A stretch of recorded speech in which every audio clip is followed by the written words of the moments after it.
Je me souviens que j'ai composé la partie Mon aîné. Ça, c'était vraiment en prière. On était d'ailleurs, on était en train de chanter un autre chant. Jusqu'au bout du moment, à force de chanter un chant, ça en donne un autre. Je crois que vous connaissez déjà l'expérience. Et c'est là que j'ai eu le petit refrain de Mon aîné, Osa mon aîné. Mais je devais commencer, je devais faire des couplets, je ne savais pas, je n'avais même pas besoin de finir un chant. Je n'ai pas cette mentalité. Je considère qu'un chant, c'est comme Dieu vous le donne, ainsi de suite. Et on devait être avec les Gaëls au Gabon. On était allés pour servir. Et le matin, je me réveille. Je dis non, j'aime bien la plage là, de ce côté-là. Je vais quand même courir. Courir tout le temps en salle, c'est pas toujours intéressant. Je vais courir dehors. Donc je me mets en tenue de sport. J'avais vu dans quelle distance nous étions et je devais commencer à courir. Et quand je courais, je parlais avec Dieu. Et donc je courais et je priais. Je faisais mes conversations avec conscience que je ne me parle pas à moi-même. Je parle et Dieu m'entend. Et donc je priais. Et pendant que je priais sur ma route, je sens mon épuisement. Vous savez, à un moment donné, le corps te dit seulement que papa, calme-toi. Hein? C'est-à-dire, t'emballes pas trop. Et là, je passe en mode marche. Je marche et je continue à prier. Et je parle. Et après encore quelques mètres, je redémarre ma course. J'arrive jusqu'à la plage, je reste, je prie, je regarde. Et pendant que j'étais là, j'observais la plage, je regardais les montagnes, je regardais là où j'étais, je pouvais voir de loin combien c'était beau. J'ai dit, waouh, Seigneur, tu es tellement merveilleux, tu es très bien. Tu es tellement merveilleux. Je me souviens, j'étais pas loin d'un rond-point, d'un virage qui devait m'amener vers la plage. J'attendais que les véhicules passent et je devais traverser. Dès que j'ai traversé, j'ai pris conscience, je ne sais pas vous expliquer comment, j'ai pris conscience que Dieu était beaucoup plus grand que je l'imaginais. Et j'ai démarré ma course directement avec la phrase. Seigneur Jésus, je t'aime, je me donne tout à... Directement. Et les gars de mes yeux tombent directement. Amène-moi aux choses simples qui me montrent ta grandeur. Je le regardais en courant. Les ciels et la terre suffisent pour décrire toute ta splendeur. Ouvre mes yeux que je vois et ton armée qui m'entoure. Je cesse de croire à la tare des illusions que j'affronte la nuit, le jour. À ce moment-là aussi, bon, vous savez, ce ministère, c'est toujours rempli de combats à gauche et à droite. Je me battais avec mes propres problèmes. J'avais conscience que j'ai passé par mes propres combats. Mais à force de rester dans la chambre, je ne savais pas que dehors, il y avait un Dieu beaucoup plus grand que mes combats individuels. Et le fait d'être sorti pour courir, je me suis rendu compte que celui qui est en moi, est beaucoup plus puissant même que celui qui me faisait de l'oppression. Quand j'étais dehors, je me rendais compte que tout ce qui m'entourait était fait par les dieux qui habitaient mon cœur. Et non, Dieu, tu es beaucoup plus grand que ce que je pensais. Je ne suis pas vraiment... Il ne s'agit pas d'atomes en train de se battre avec ses adversaires. S'ils doivent se battre, qu'ils se battent avec celui qui a créé les ciels et la terre. S'ils doivent se battre, qu'ils se battent avec le créateur de l'univers. Ce que j'ai vu là, c'est tellement puissamment fait. Et ça ne peut pas être une affaire de moi seulement. Parmi les meilleurs moments où Dieu vous parlerait, ce n'est pas toujours parce que vous aurez religieusement fait une mise en place pour la prière. Non, mais parce que vous aurez été seulement conscient de sa présence. C'est très important. Parce que très souvent, quand vous passez par le processus de la croissance, les sujets, la pression qui vient avec l'urgence ou avec l'importance du sujet peut vous faire perdre votre sensibilité prophétique. C'est clair? Non?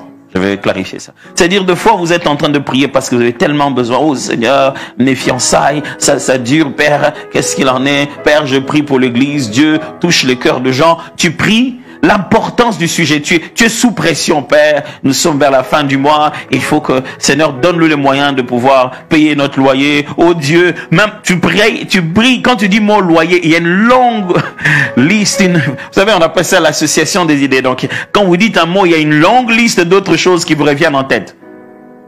Oh Seigneur, je t'en prie pour le loyer. Oh Dieu, on est vers la fin du mois. Seigneur, cette maison, du coup, quand tu dis maison, tu te souviens que, ah oui, justement, la plomberie, je devais ranger la plomberie. Est-ce que j'ai appelé le plombier? Ah, est-ce que j'ai appelé le plombier? Ah non, ça c'est ma soeur qui a le numéro. Ah tiens, en parlant de ma soeur, hier m'avait dit qu'elle se sentait pas bien. Mais tu pries, hein, en même temps, tu parles, mais la tête, l'idée est partie. Et ça te dérange. Des fois, l'importance du sujet, la pertinence du sujet peut complètement te distraire sur ta capacité de recevoir dans la prière. Quand on parle de prière, mes amis, prenez la conscience de recevoir dans la prière, pas de donner seulement. En reste, il vaut mieux peu donner et beaucoup recevoir. Si peu donner vous coûte 2 heures, 3 heures, demandez-vous beaucoup recevoir vous coûterait combien?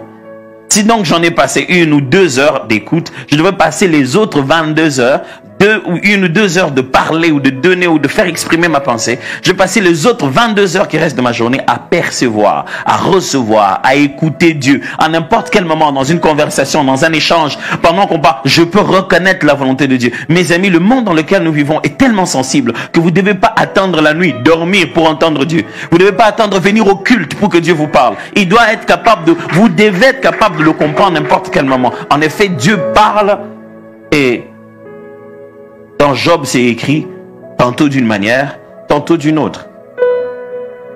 Ça veut dire que Dieu ne parle pas seulement d'une seule. J'aime bien ce qu'il dit. Dieu parle cependant, tantôt d'une manière, tantôt d'une autre. Quand vous parlez, quand nous parlons de combien de manières?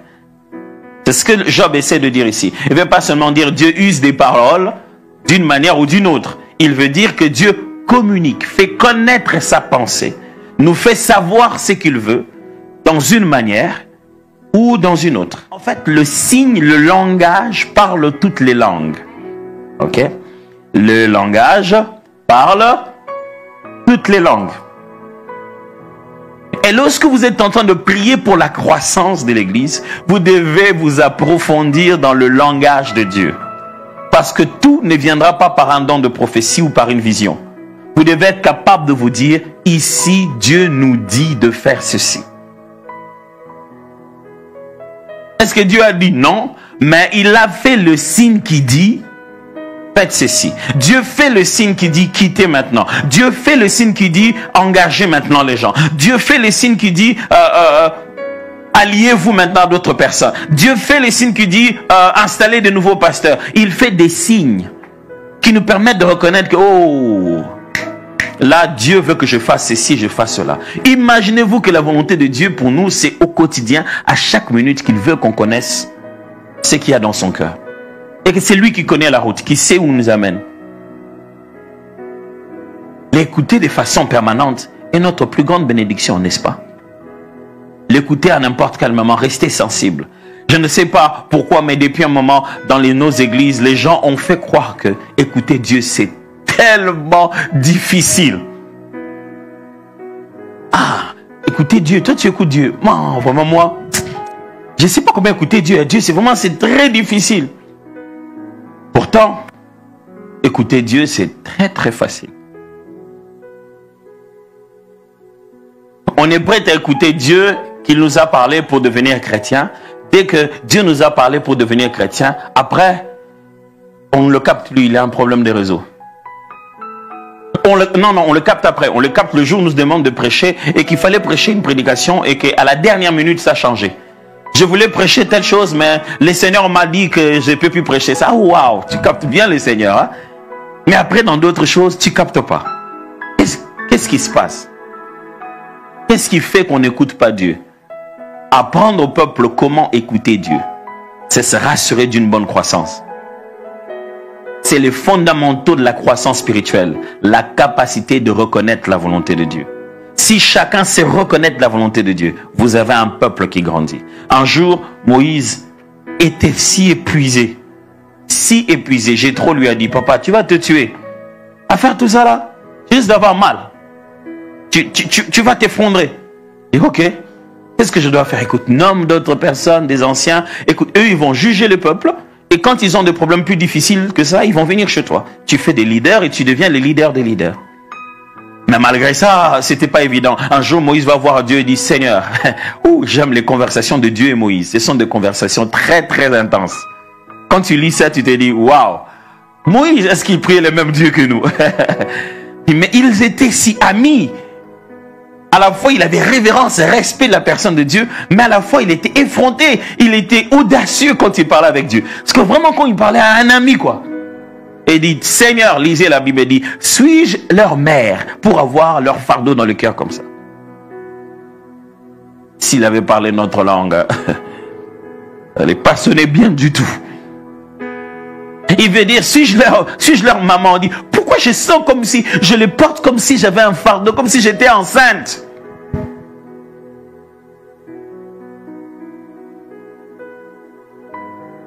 Et il dit, mais je n'arrive pas. Je ne peux pas porter leur fardeau comme ça. Alors Dieu lui dit, écoute, viens, je vais te dire un truc. Appelle tous les anciens qui viennent te rencontrer dans la tente. Et ce que je veux faire, je prendrai du fardeau qui est en toi, de l'esprit qui est en toi, et je le répandrai sur tous. Et la Bible dit que ce jour-là, pendant qu'ils étaient dans la tente, ils furent tous saisis. Ça, c'est une petite préfiguration de baptême de feu. Ils furent tous saisis. Et la Bible dit, quand l'esprit est descendu sur eux, même ceux qui étaient retardataires, c'est-à-dire qu'ils n'étaient pas encore arrivés, mais ils étaient censés recevoir cette portion. Ils étaient encore chez eux sous leur tente, que le même esprit s'est mis à les agiter là-bas. Parce qu'ils faisaient partie de la même chose. Mes amis, le fardeau de l'église, je veux dire, le mouvement de la croissance de l'assemblée, la maturation de l'église, ne se passera pas si le fardeau n'est que sur Moïse. La conscience que si ça ne marche pas, c'est ma faute. C'est la faute de chacun. Maintenant prend cette conscience. La Bible dit, ça saisit tout le monde. Tout le monde commençait à être animé par le même fardeau qu'il y avait dans le cœur de Moïse. C'est à partir de ces niveaux-là que tout change. Il en est de même dans votre foyer. Ne pas vous dire, non, si on est comme ça, c'est mon mari. Tout cela, c'est mon mari. Si ça ne marche pas, c'est la faute de ton mari. C'est que tu n'es pas encore animé de l'esprit qui est censé animer cette relation. Du but que Dieu a donné à ce foyer. Si les parents, les enfants disent encore c'est la faute de papa et maman, ils ne sont pas encore animés de la mission que Dieu vous a donnée dans ce foyer. Et tout le jour, vous devez prier en vous disant, Seigneur, que l'esprit qui est en moi, et ce fardeau qui est en moi, leur soit partagé, qu'ils soient animés exactement de ce même fardeau. Et comment ça se passe? Ça se passe juste qu'on amène tous dans la même tente, tout le monde dans la même tente, on se met à chanter des cantiques, on se met à glorifier Jésus, et dans l'adoration, eh ben, Dieu répand le même esprit sur chacun. C'est tout aussi facile que ça. Parce que c'est seulement dans l'adoration que nos cœurs se rencontrent, parce que nous allons tous les prosterner devant le Seigneur. Personne ne veut tirer le drap de son côté, c'est l'un des moments où on est juste nous-mêmes. Et pendant ce moment-là, le même fardeau est partagé sur tous. Alors si vous n'amenez pas l'adoration chez vous, vous ne saurez pas partager le fardeau. Si vous n'amenez pas l'adoration dans le culte, vous ne saurez pas partager le fardeau. Je ne parle pas de la musique, je ne parle pas de chanter, je parle de courber les cœurs. Parce qu'au bout d'un moment, surtout à l'église, les serviteurs n'adorent plus. Pendant qu'on adore, ils servent. Alors, si vous devez servir le jour du culte de tout le monde, ayez votre jour pour adorer.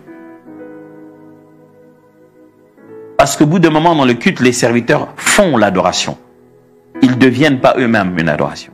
Donc, ils sont debout, qui au protocole, qui à la musique, ils viennent faire adorer au lieu d'adorer. Ce qui signifie qu'à eux, il faut faire leur propre tente d'assignation. Avant le culte, bien avant que toutes ces choses se fassent, ils aient leur propre temps d'adoration.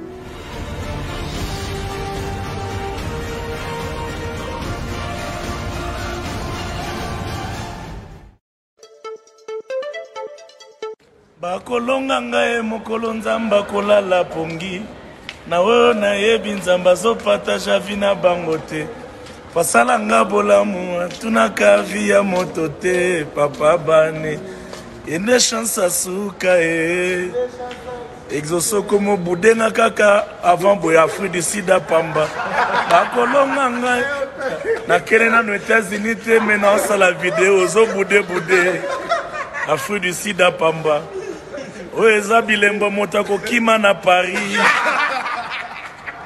zo manke ngai esprit respect avant boye exaucé bakolonga ngai mokolo nzamba kolala pongi na oyo nayebi nzamba zopataja vina bango te osalanga bolamu atunaka vi ya moto te papa bane yende chance asuke yende chance asuke nga bakolonga ngai eza mulolo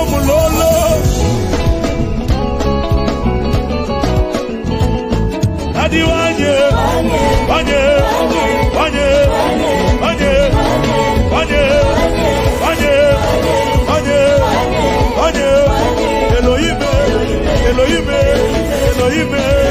Elohim, je vais danser,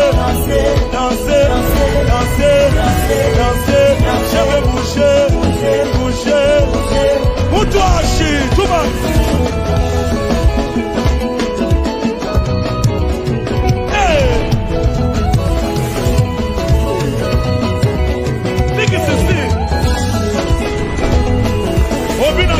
Obinaka wapi dansa mutu na mutu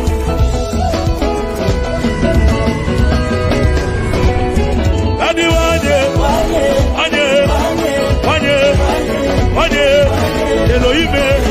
Elohim lelele kolo yeso bongiselinga vi yeso Chilumba yo bongiselinga vi kolo zikanga ye nalokolo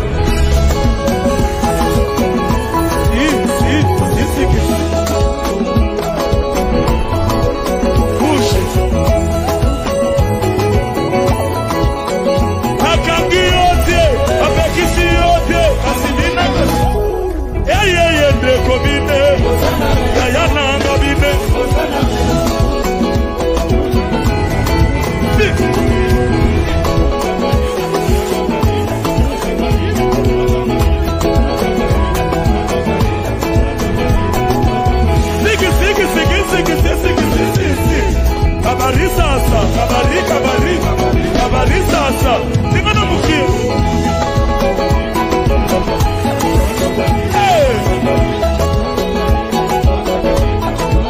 obinaka wapi inanayo bakolonga ngai mokolo nzamba kolala pongi na oyo nayebi nzamba zopataja vi na bango te pasalanga bolamu atunaka vi ya moto te papa bane yende chance asuka exaucé komo budenga kaka avant boya Afrique du Sud pamba bakolonga ngai na kene na no États-Unis te mena osala vidéo zo bude Afrique du Sud pamba oyo eza bilembo moto akokima na Paris zo manke ngai esprit respect avant boye exaucé bakolonga ngai mokolo nzamba kolala pongi na oyo nayebi nzamba zopataja vi na bango te osalanga bolamu atunaka vi ya moto te papa bane yende chance asuke nga bakolonga ngai